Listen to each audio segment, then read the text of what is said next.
Hello and welcome back to another episode of Kids Talk Sports. I am your host, Abhay, and today we'll be talking about the AP Top 25 rankings for Week 8. And there was a lot of movement in this ranking, and there's a lot to talk about, so I'll just get straight to it.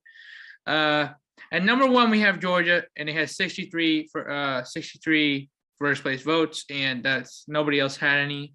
So they were the undisputed number 1, and honestly, there's really no reason why they shouldn't be, because Georgia's been dominant on all three phases. Like offense, they've been good. Like they've faced a lot of you might look at some of the box scores and be like, they haven't been playing very well, but they did there have been times where it's like, can the offense keep you in the game? But usually when they play the opponents, they are putting up good points. So I think that even though the defense is great, let me get to that. The defense is great, and that's what sets up the offense, and that's what makes it easier on the offense for to get the points that they need. And I'll just put like a check mark every time. I'll just put a check mark every time I agree. So I do agree. Georgia should be number 1. And number 2, we have Cincinnati. And Cincinnati is like I've been talking about them, and I've been a little concerned about them in a way, because see, if in the AP they're number 2, but if you let's say they do go undefeated the entire way, it's like how would the committee decide to keep them in number 2? Because if you were to ask me, they're going to lose to Oklahoma, and they're going to lose to Alabama, and they're going to lose to Ohio State. All of these other teams, I would be careful, but I would say Michigan, but we're probably it's just a Michigan way to lose. So just top 5 teams, I would say they would lose. But they would lose, but I think they could potentially put up a good fight. But the question is, will the committee be looking at it like that? And they could go undefeated, and they have to go undefeated if they want to make the college football playoff. But again, it's like, will the committee allow? Will they be like, yeah, we're believers, and we believe that you're the number 2 team in the country? And that brings me to my next point, which is Oklahoma. And the only reason that they're number 3 is because they struggled early on, and they kind of went down and down as it went on, because they were struggling against teams like Nebraska and even like Tulane and Kansas State and West Virginia. But now they have a new quarterback, Caleb Williams, and they look really good. And honestly, I would say Cincinnati hasn't done really anything to the only reason they're in the top 4 is because they had a better strength of schedule than they did last year. They faced Indiana and they faced Notre Dame, and Notre Dame's over here. So I would flip-flop these. So I put Oklahoma at 2 and Cincinnati at 3. And I think that's just because I feel that they are. Just watching Oklahoma play, I believe that they're a much better team with Caleb Williams and Spencer Rattler. So I would flip-flop these. Yeah. And number 4, we have Alabama, and after coming off the loss against A&M, they got the dub against Mississippi State, and it was a very convincing win. But they still lost to Texas A&M, and they let up a lot of points, 41, I believe. So there are still some questions about can Alabama actually face can they face really good teams and actually dominate them the way they used to? Because Alabama played Florida in the swamp, and they barely got away. It was a 2-point victory, and Alabama and Florida just dropped out. Florida just dropped out. They're not here anymore. So, and then you have the fact that they faced A&M, and A&M wasn't ranked at the time, and they were struggling, and then they beat you. So, like, every other team they've demolished, but when they're in like a hostile environment, and when they're in a hostile environment, it seems like they've struggled more. So that's what I think that they belong in number 4. I think they do belong in number 4, just because I'm not completely reassured that they can be convincingly good on the road in hostile environments. And I still think they're a really good team. It's just I want them to prove that to me, that they can win on the road convincingly. At number 5, we have Ohio State. And they had a bye week, and they moved up one spot, as you can see. If you see they go up one or whatever. And I like where they are as well. Just because, like, a lot of these teams, I don't think they'd be able to play well again. Like, CJ Stroud's coming along as a quarterback now. He's developed throughout the season. Travion Henderson, former 5-star running back, also doing really, really well. And the defense has stepped up and made plays and got stops to give the ball to the offense. And you can see, like, early on in the season, we didn't see, like, what most people thought as a number 1 receiving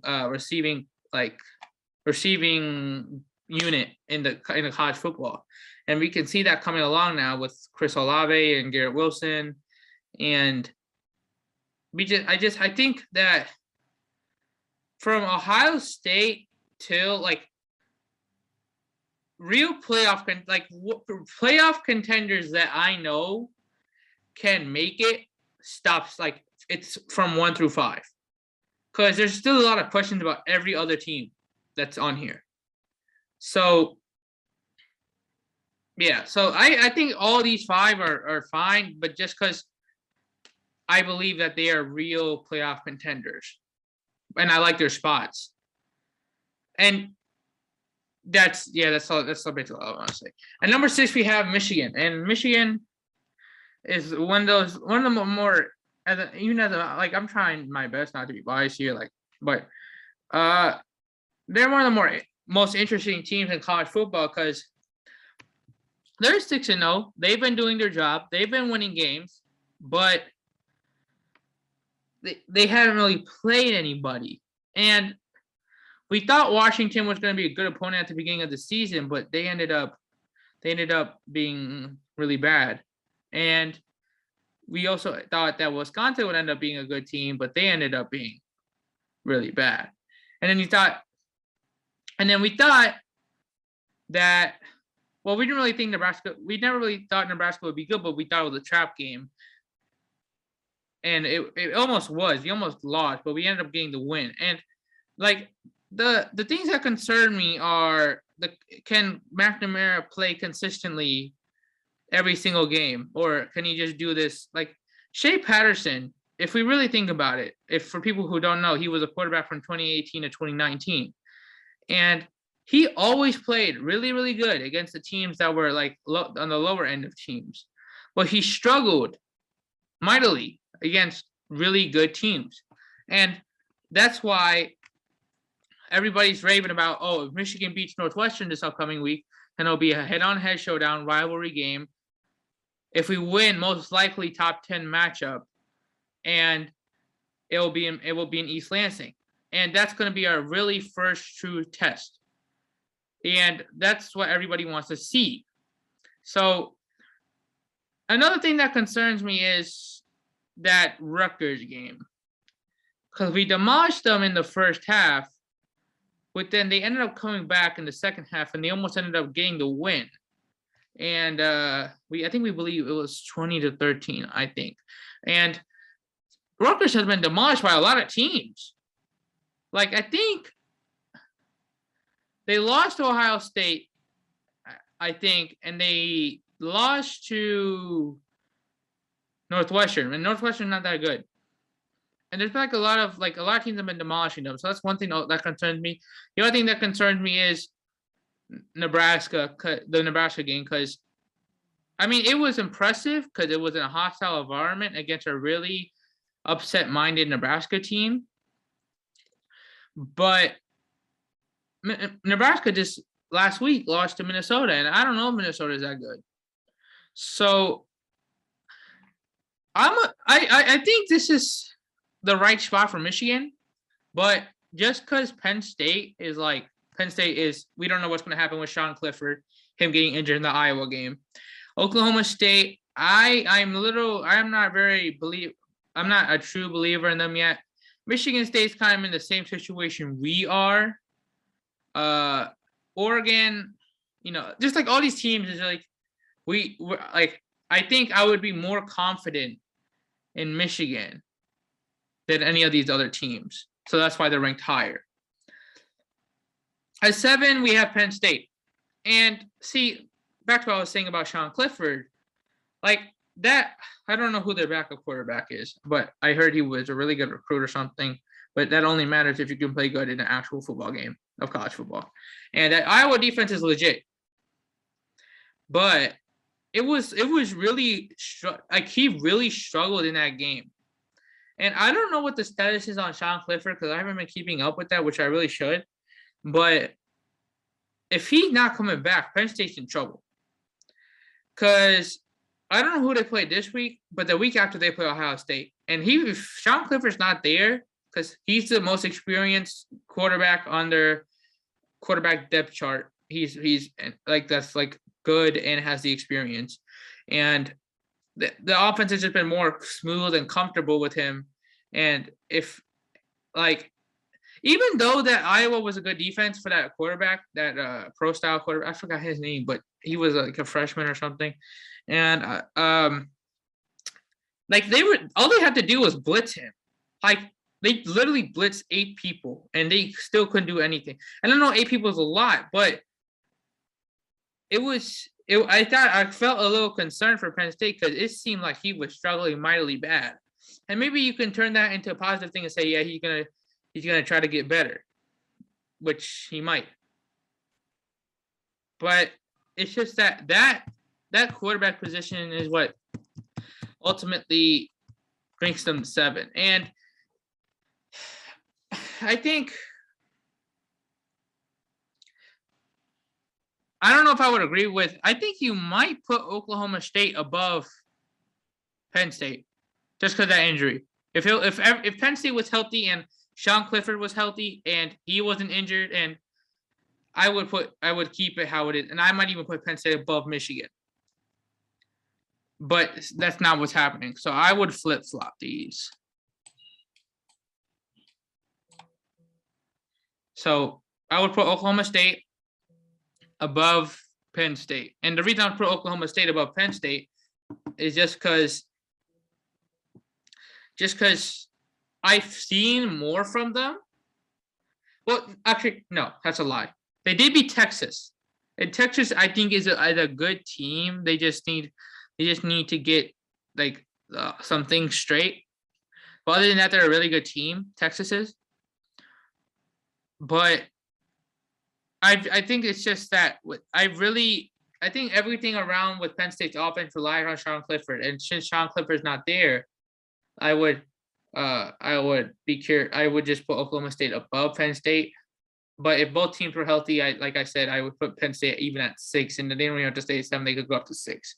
But in this case, I'm putting Oklahoma State above Penn State just because of that Sean Clifford injury. And I know you're like, bro, you're acting like he's like Tom Brady or something. No, but he's Tom Brady for this football team because, if you were watching the game, Sean Clifford they were winning against Iowa. They were pretty up by a decent amount, and they just ended up losing because their quarterback got injured. And you could see that all the energy and all the confidence in that offense just went out. So that's why I would put Oklahoma State above Penn State. But if Sean Clifford comes back healthy, then I will look out for Penn State because they were really good with Sean Clifford, and he's like he's the leader of that team. But for now, I just put Oklahoma State above Penn State, and also I like their quarterback, the Spencer Saunders. I think I think he can be a really good quarterback. He needs to get like he's kind of like Adrian Martinez for Nebraska, except he's better surrounded with talent. And he just needs to like he can be a really good quarterback, but he's just not going to be better than these people. But I think Oklahoma State, if they can beat the like Oklahoma and all the Big 12 teams that are like good, I think they'll be good. They'll be fine. Like Oklahoma's basically like the main obstacle in the way. Now we have Michigan State, and the reason I was actually thinking about putting Penn State at 9 and moving everybody else up, so Oklahoma State would be 7 and Michigan State would be 8.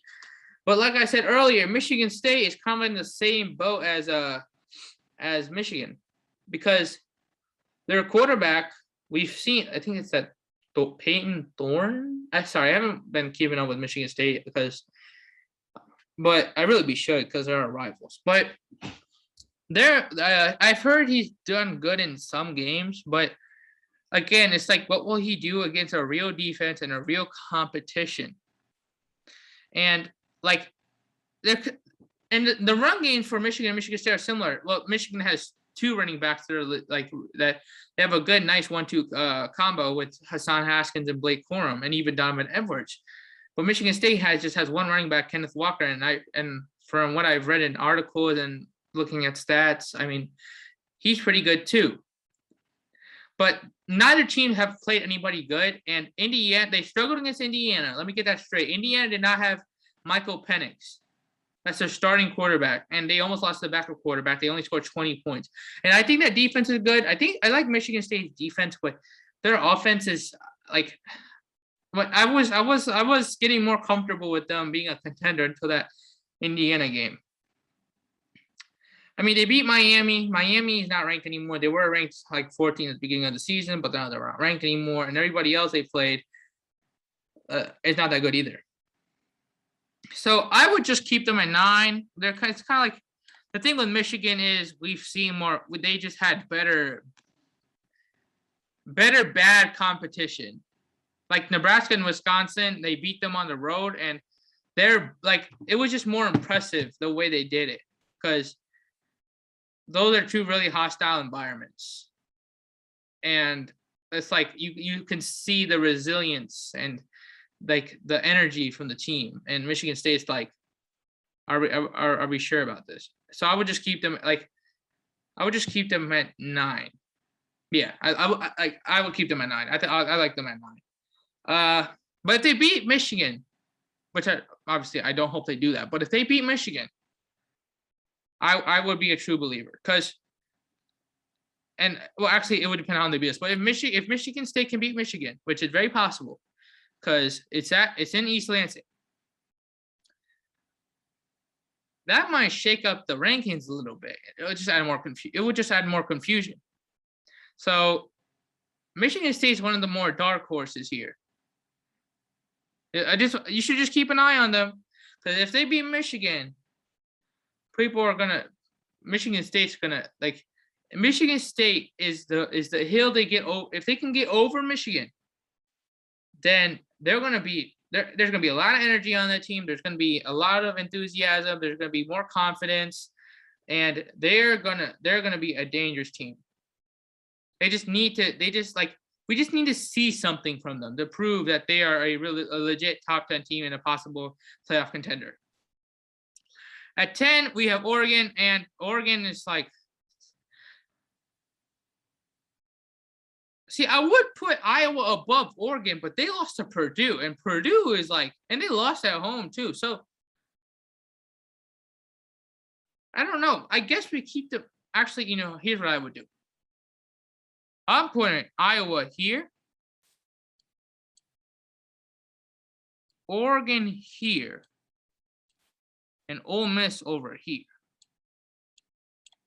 And I know it's a little confusing, so let me break this down. I think Ole Miss is the better out of all 3 of them, just because they beat a really I know Arkansas is not in the rankings, but they lost to good teams, and they play other than the Auburn game where they kind of lost the game at the end. But those are all really solid teams. Like they lost to Georgia, number 1 team in the country. They lost to Ole Miss by 1 point because they went for 2 at the end of the game. They're at number 12, and then they lost to Auburn, who is ranked now. So I think that Iowa just, Iowa, I don't think they're good at all. Oregon, I think they're all right. I don't think they're playoff contenders. I think Ole Miss is more playoff contender than any of them. So that's what I think, like, in my opinion. Okay, let's just go to 15 because I think I've been spending a lot of time on this. Notre Dame, I like where they're. Yeah, I like where they're at because they're better than Coastal Carolina, and they're better than Kentucky. Coastal Carolina, I like where they're at, and then Kentucky, I like where they're at. And I'm literally okay. Notre Dame, I like where they're at just because I think they're better than Coastal Carolina and Kentucky. Coastal Carolina, obviously, it's kind of one of those things where it's kind of the same thing with Cincinnati, except Cincinnati had more strength of schedule. Coastal Carolina hasn't really played anybody, but they're 6-0, so we got to give them credit where credit's due. Kentucky lost to. They were 6-0, but they lost to Georgia, and Georgia's a really good team. So I wanted to see a little bit more from them. But 15, I think, is a good spot for them because we did see some flashes where it's like, hey, they're doing kind of good. They're doing kind of good, but it was just like the talent gap between Georgia and Kentucky that allowed Georgia to win. So I just think Notre Dame. I like where these last 3 rankings are, just because Coastal. If I think you could argue that Kentucky goes over Coastal Carolina, but I want to see Kentucky just a little bit more. I want to see a little bit more from them so we can see if they are actually a top 15 team. And yeah, I mean, you guys looking at the rest of this, I think A&M. If A&M's on a roll, I think they could definitely go up in the rankings. Auburn could definitely go up in the rankings. I think Wake Forest is kind of one of those mysterious teams, and it's a roller coaster, definitely. So you guys can let me know what you think in the comments. I hope you enjoyed the video. Please make sure to like, share, and subscribe, and I will see you next time.